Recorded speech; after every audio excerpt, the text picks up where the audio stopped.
Good morning. I'm Pete Najarian. This is the take for Market Rebellion on this beautiful Tuesday morning. Absolutely beautiful Tuesday morning. I got to tell you something. Yesterday, again, the shifts in the market were very, very prevalent as we were approaching earnings season, which is today.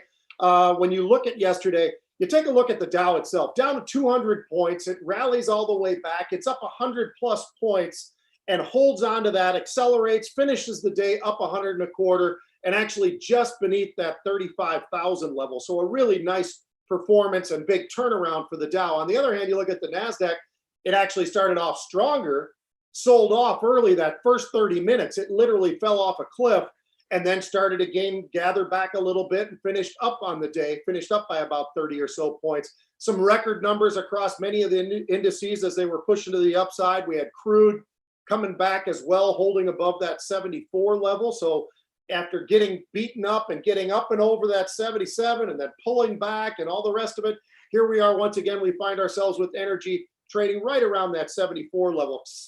And just think about this. Go back in time and look back to November, December, January, February, just to see the kind of movement that we've had in crude oil. It really has been extraordinary. The 10-year, we've had that perking back up and it's been holding up there after going back down and trading at about $1.25 just last week. We're seeing that sort of recover at least to some degree, definitely right in the middle between that 1.25 to 150, right around 136, 138, right in that sort of category. Now, the turn and burn that we'd seen in the financials yesterday was absolutely extraordinary, an incredibly powerful move. Finished up the day over about 1% to the upside.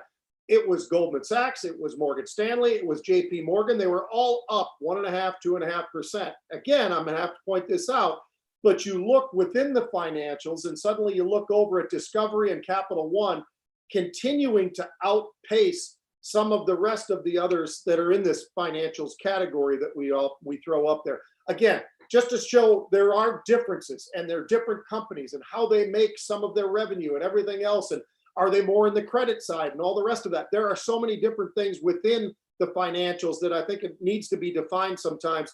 What are we really talking about? So that being said, how about Disney? Just before Disney made a really nice spike yesterday, and a spike based on a couple of different news stories that were coming out there, including raising the price for streaming and the great weekend that they had from Black Widow and all that type of thing, up about 4% on the day.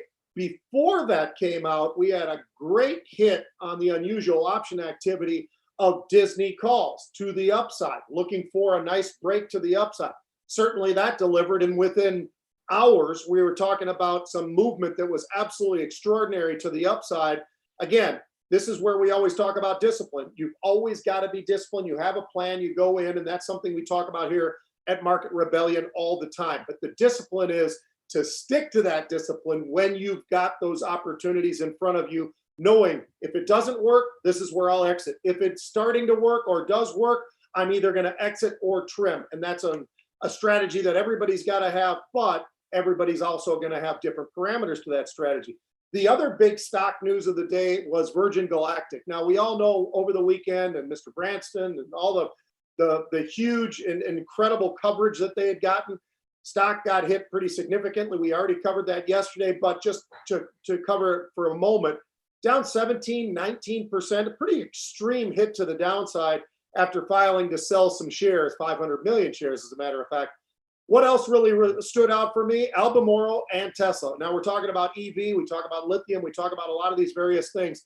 Nice performance yesterday from those two. They really did stand out. We had a volatility index trading right in the very low 16s. It's actually even probably kind of high when you really look at where the S&P has been trading, because a 16 measure saying that the S&P is moving 1% per day.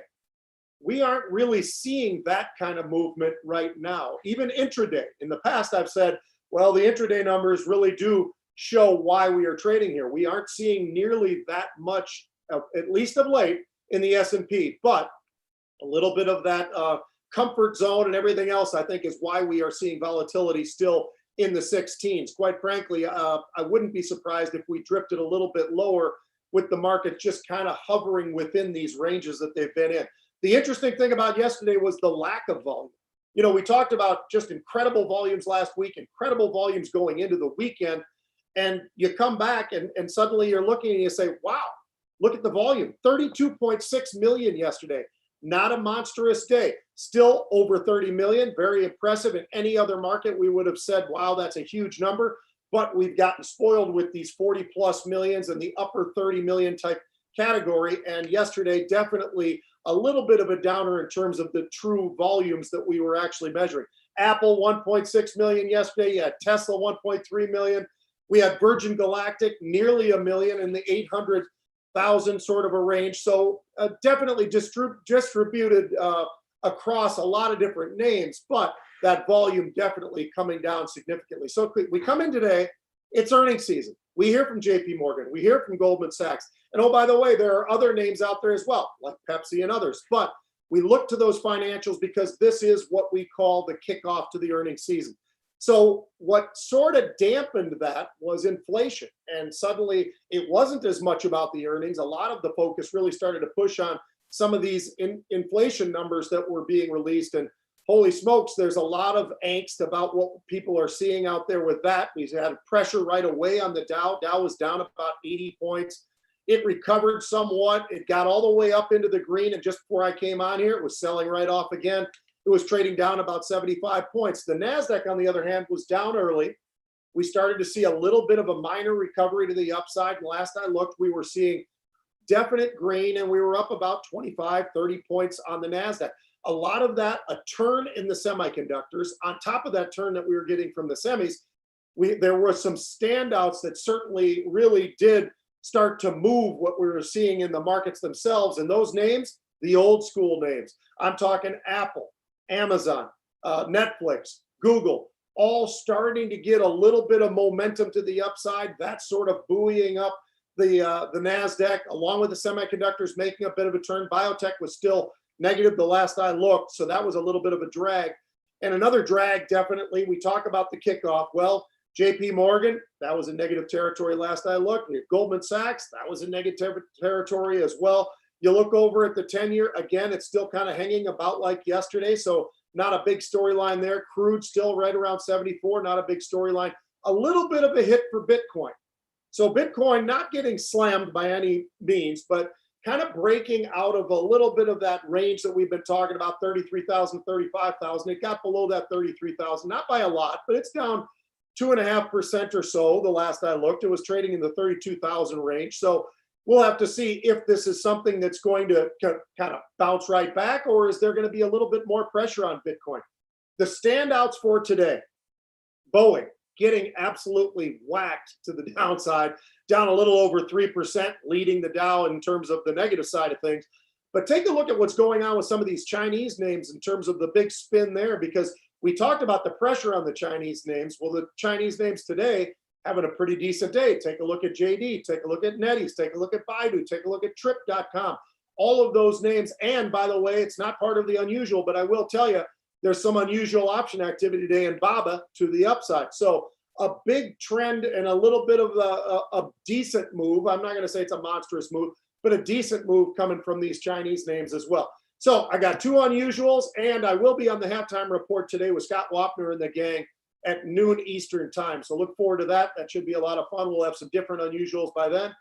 But for right now, how about Nokia? Now, this is a stock that was already up today. It's made a nice move. It's up, call it 7-8%, something like that. A lot of that coming upon the idea that they're going to raise their forecast going forward, so giving the stock a little bit of a lift. But not only that, we have some pretty interesting unusual in there. A buyer of 6,000 of the July 23rd expiring, so almost 2 weeks you get for these, of the 6 calls. So right there, just above where the stock at 585 was trading. Inexpensive, they're 13 cents, they went up to 22 cents. Can Nokia continue this move? Can it break out? Well, it's got 2 weeks to do this, but they've got to break through this. This is, again, oftentimes looked at as a meme or a rebel stock. So, of course, it attracts our attention, but that was one of the first unusuals to hit today. Another one that really stood out, we already got the earnings, we already got the numbers, we know about the forecast for Pepsi and everything that goes along with that. Stock moving to the upside. Stock was trading 152.40. Now, it might be a little higher right now, but it was trading 152.40 a little bit earlier. We had a buyer of 8,000 of the July 152.5 calls. Now, these are July's, which means they expire third Friday. That's this Friday, the 16th. And so those are going for about 48 cents all the way up to about $1. So interesting to see that. That's a big trade. They're looking for a breakout. Oftentimes, a lot of folks will look at when they start to make a breakout, they look for the next extension to the upside. Clearly, that's what we're looking at here right now with these particular options. Pepsi already having a nice day. Somebody expecting Pepsi to have an even better week, and we'll see how that plays out. Folks, have a great day of trading. I'll see you at noon. If you understand what I'm talking about with these options, then that's great. But if not, definitely get educated. You don't want to just jump in there. So always be aware of that. You've got to be educated to have the right experience to know why things worked or didn't work. And that's very important to us at Market Rebellion. Great educators here as well. Folks, have a great day of trading.